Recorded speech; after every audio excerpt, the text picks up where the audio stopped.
Muslims are a foreign government, a nation at war with America.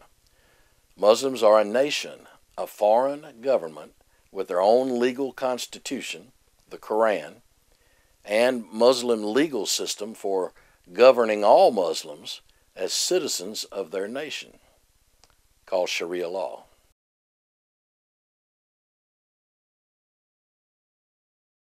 Muslim is not a name our founding fathers had even heard of, according to all dictionaries of their time. Islam was not in their dictionaries.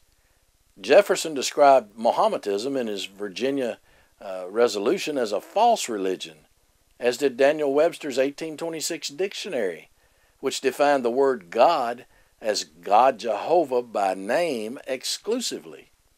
A secondary Webster definition of the word God used a lowercase g and defined all other gods as false gods, whose religions were false religions. So our founding fathers' intent was clearly to provide legal religious rights only to true religions and not to false religions. Religion protected by our Constitution are for believers in God Jehovah and the Holy Bible our government bought with taxes to educate Native American Indians and our citizens' children in public schools. No disputes arose about a Quran or any conflicting false religion or false god. The Bible says, "But as many as received him, to them he gave the right to become children of God, to those who believe in his name, who were born not of blood, not of the will of the flesh, nor of the will of man, but of God."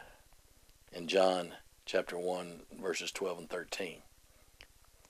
All Muslims are involved in waging war against America in the manner America wages war. Our American military does the actual battlefield fighting as our government determines and assigns, with some military assigned to battles, others in a support role to those in battle, and all Americans have our support role in fighting our wars by paying our taxes that fund our military. Many Americans may be against a certain war, but we all pay our taxes regardless, and thus all Americans support our nation's war efforts, either with our wealth or with our person. If you're a citizen of our American nation, we are all in it together. Each of us have a role in fighting our nation's wars, and we do it very well when united we stand. The Muslim nation operates basically the same, but we refuse to see it, to our great peril. Muslim nation government is driven by imams who rule each local mosque with sole authority as generals or commanders over every Muslim in that local area the mosque serves. Muslims know their imam has sole power to be judge, jury, and executioner over every Muslim in the reach of the imam's mosque, including anywhere in America, where our Constitution and legal system is subordinated to Muslim nation government's constitution, their Quran, and legal system, their Sharia law, which demands and requires all Muslims replace all existing governments, including America, and replace it with the Muslim nation government, or caliphate, as they call it. Muslim nation government imams are very organized, training young people for their military for fighting battles, often solo acts of terrorism, while other poor Muslims are chosen for roles as suicide bombers, support roles of all kinds. But know that every Muslim wages war. All Muslims are required to pay a minimum of 2.5% of their earnings, of their wealth, to their Muslim nation government, operating in mosques where imams funnel Muslim nation taxes and donations called zakat, Z-A-K-A-T. Now, zakat is a perversion of Judeo-Christian tithes, except Muslims are required and pay up or get reassigned by an imam. They pay up or risk a new role as a suicide bomber. Now, you need to understand how insanely ridiculous it would be to call our American military battlefield soldiers radicals or extremists just because they do their duties as soldiers, obeying orders from their nation's government. Americans who support our military frontline soldiers in some way, or all of us who just pay our taxes to fund their fighting efforts, are we to be called moderates? No. When we war as the American nation, we're all in it together, as long as we belong to our American nation government. It's the same insanity to label some in the Muslim nation as radicals or extremists because they fight and kill on behalf of their Muslim nation, yet label other Muslims as moderates because their assigned role is to pay their zakat, personal taxes on their earnings, to fund that Muslim fighting and killing on behalf of their Muslim nation. Muslims are all in it together, just like Americans unite in support of our nation. The Muslim nation has one united purpose and mission. All Muslims must wage war in their assigned role to overthrow every government on planet Earth and replace every nation's government with the Muslim nation's government and the Muslim nation's constitution, which is their Quran. Muslim nation's government is called a caliphate. What is so difficult to understand about the public Muslim mission to establish their global caliphate and eliminate all other nations and our governments, including America? Muslim nation has a legal system all Muslims must obey, which is Sharia law. It is brutal, uncivilized, based on slavery for life and death to anyone rejecting it, completely incompatible with America. Halal, H-A-L-A-L, halal food is simply food offered in prayer to the Muslim nation's god Allah, the moon god of Arabia, prior to killing an animal or preparing it for eating. So why are we Americans allowing halal? It is animals sacrificed in ritual worship to the moon god of Arabia. Hello? Animals sacrificed to false gods in God Jehovah land cannot stand. Yet schools and prisons are bullied every day into submission to false god sacrifices. Judeo-Christians who knowingly tolerate this, you have no excuse before God Jehovah. Our nation was founded to serve exclusively, to advance His kingdom and defend it. Muslims have the world chasing their tails like puppy dogs, creating paralysis by analysis by using chosen terms and definitions to cause mass confusion and distract focus from the truth. While sheep everywhere study Sharia law, Muslims laugh, knowing how Sharia is a black hole even Muslims get swallowed up in, prevented from seeing plain truth while chasing that tail. Muslims know there are a dozen Muslim types and tribes who have viciously differing beliefs about Sharia law, and that Sharia law is their government legal system nobody agrees on. One example is unlimited adultery and polygamy, known as mutaz. Shiite Muslim men can and do have unlimited numbers of wives, called mutaz, temporary wives for anywhere from 1 to 24 hours. And Sunni Muslims hate them for it, and they reject mutaz as adultery, immoral, and illegal. Civil war between these groups over mutaz and other major Sharia law issues is simply never going to be resolved between Muslims, as these sects have murdered each other over Muslim Quran and Sharia law disputes since Muhammad's days in the year 630 A.D. Stop chasing your tail learning Sharia law and focus on our enemies at war, Muslims. God Jehovah says Arabs are a great nation. 80% today are Muslims. Genesis 21:13 and 18 in the NIV says, I will make the son of the slave into a nation also, because he is your offspring, referring to Abraham. God heard the boy crying, and the angel of God called to Hagar from heaven and said to her, What's the matter, Hagar? Do not be afraid. God has heard the boy crying as he lies there. Lift the boy up and take him by the hand, for I will make him into a great nation. Then God opened her eyes, and she saw a well of water.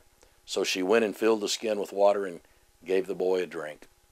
God was with the boy as he grew up. He lived in the desert and became an archer. Ishmael is the father of the Arab nation, obviously a great nation, second largest in number only to the Chinese nation.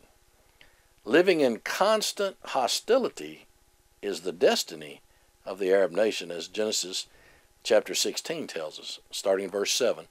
The angel of the Lord found Hagar near a spring in the desert. It was the spring that is beside the road to Shur. And he said, Hagar, slave of Sarah, where have you come from, and where are you going? I'm running away from my mistress, Sarah, she answered. Then the angel of the Lord told her, Go back to your mistress and submit to her.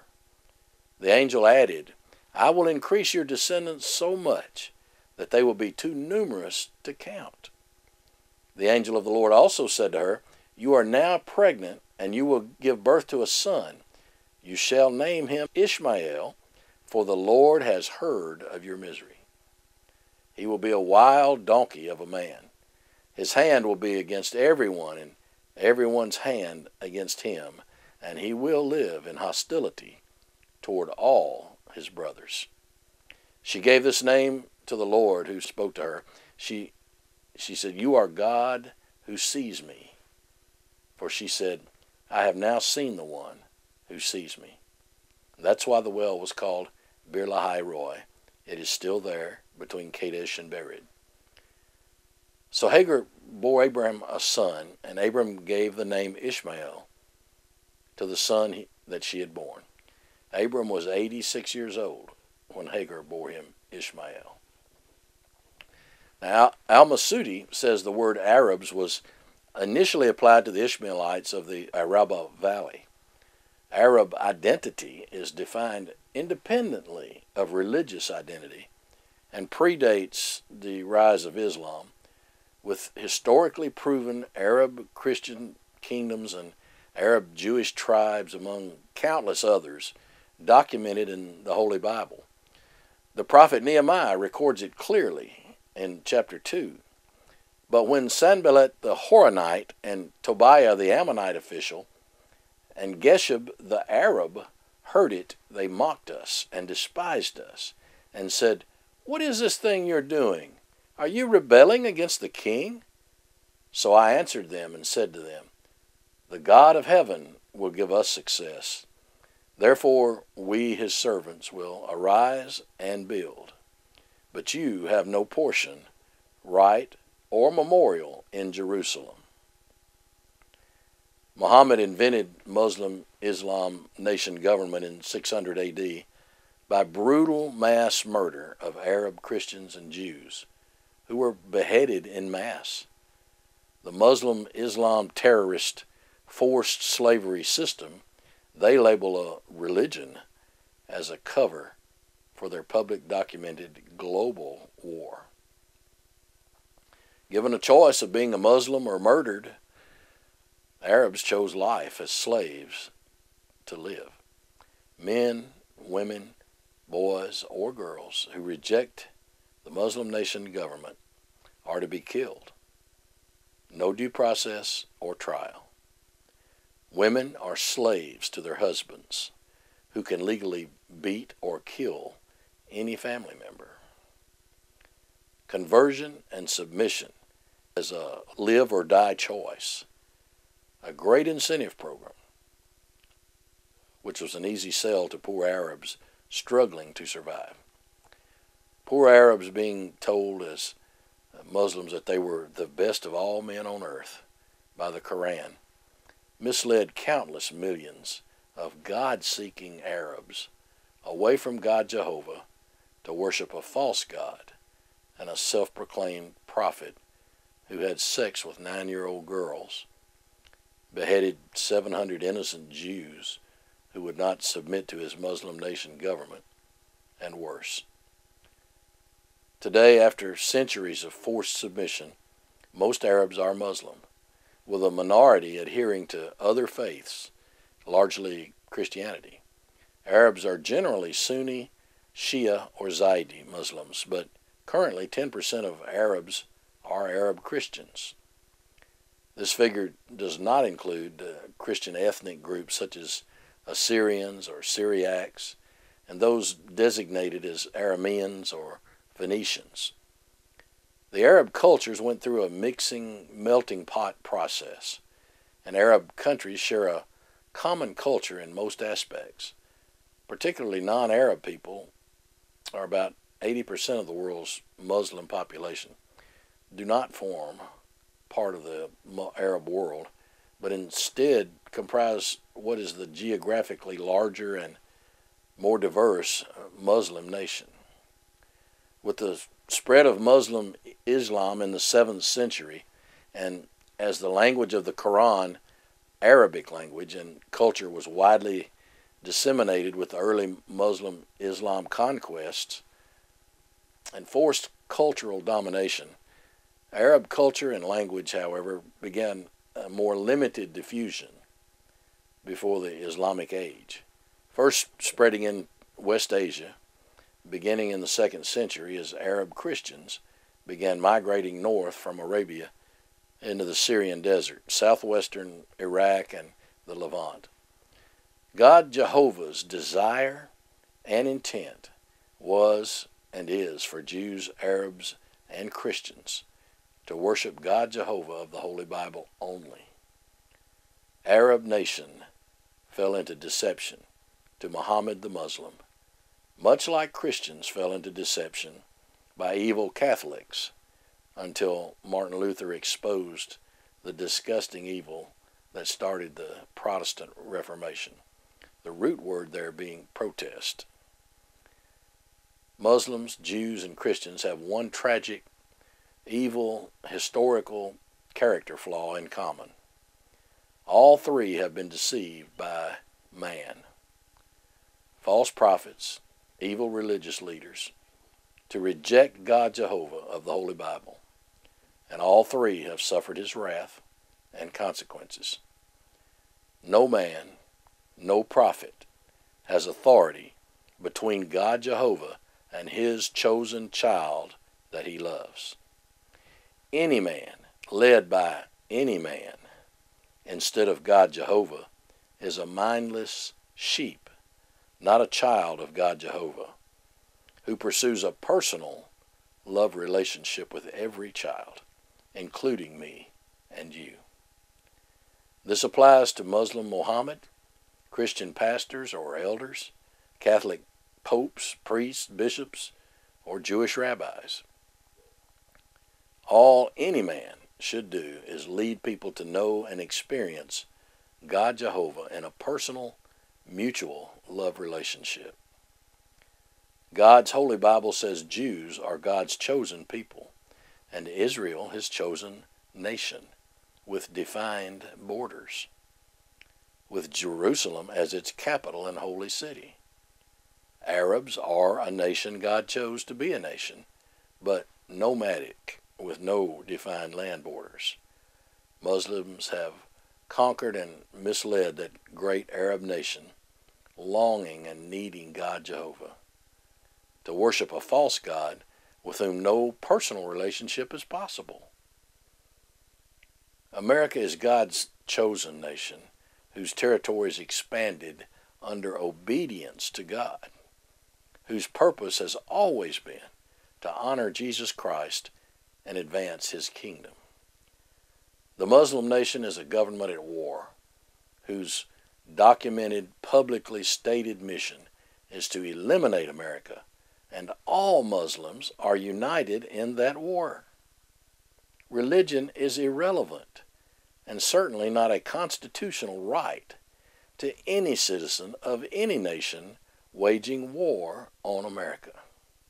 Christianity is the number one enemy to Muslims, all Muslims. How do Muslims regard Christianity? First and foremost, Muslims see Christianity as an expression of infidel practices and values. We are despised as kafirs, lowest form of life on earth, despite what is said to our face. Muslims see Christians as the most potent ideology they face, far more potent than other religions, communism or atheism. If the most potent foe can be subjugated, all other foes will become simply a mop-up action. Although they regard Christianity as a potent ideology, Muslims tend to regard Christian people as passive, easy targets, especially Christians who live in the democratic West, who seem to Muslims to have a live and let live attitude as part of the freedom of religion that we enjoy in our democracies. Muslims see very few defensive measures set up against their aggressive war activities. Muslims see the Christian West, and primarily the United States, as being responsible for many of their problems experienced in the Middle East. For example, the establishment of the State of Israel, the establishment of military bases in Saudi Arabia and other nations, the introduction into the Middle East of Western culture in all its forms that are opposed to Muslims and Islam. Christians must know and defend God's Word. Stand with Israel, whose capital is Jerusalem, and, quote, Arabs have no portion, right, or memorial in Jerusalem. The covenant between God and Ishmael, the father of the Arab nation, is well defined. The covenant between God and Isaac and his Jewish nation, Israel, and Jerusalem is well defined. Muslim nation government did not exist until Muhammad created it in 600 AD. The Muslim nation government is at war with every other government on planet Earth. A war started by Muhammad in 600 AD with the mission and purpose to conquer by force every government and person on earth and force them to submit to their Muslim nation government or die.